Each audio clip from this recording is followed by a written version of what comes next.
ابو المتوکل ناجی علی بن داؤد نے بیان کیا، انہوں نے کہا کہ میں جابر بن عبداللہ انصاری رضی اللہ عنہ کی خدمت میں حاضر ہوا اور عرض کیا کہ آپ نے رسول اللہ صلی اللہ علیہ وسلم سے جو کچھ سنا ہے ان میں سے مجھ سے بھی کوئی حدیث بیان کیجیے۔ انہوں نے بیان فرمایا کہ میں حضور اکرم صلی اللہ علیہ وسلم کے ساتھ ایک سفر میں شریک تھا۔ ابو عقیل راوی نے کہا کہ مجھے معلوم نہیں یہ سفر جہاد کے لیے تھا یا عمرے کے لیے واپس ہوتے ہوئے۔ جب مدینہ منورہ دکھائی دینے لگا تو آن حضرت صلی اللہ علیہ وسلم نے فرمایا، جو شخص اپنے گھر میں جلدی جانا چاہے وہ جا سکتا ہے۔ جابر رضی اللہ عنہ نے بیان کیا کہ پھر ہم آگے بڑھے، میں اپنے ایک سیاہی مائل سرخ اونٹ بے داغ پر سوار تھا، دوسرے لوگ میرے پیچھے رہ گئے، میں اسی طرح چل رہا تھا کہ اونٹ رک گیا تھک کر۔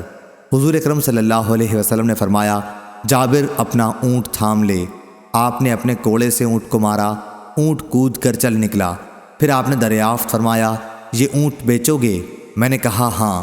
جب مدینہ پہنچے اور نبی کریم صلی اللہ علیہ وسلم اپنے اصحاب کے ساتھ مسجد نبوی میں داخل ہوئے تو میں بھی آپ کی خدمت میں پہنچا اور بلاد کے ایک کونے میں نے اونٹ کو باندھ دیا اور آن حضرت صلی اللہ علیہ وسلم سے عرض کیا، یہ آپ کا اونٹ ہے۔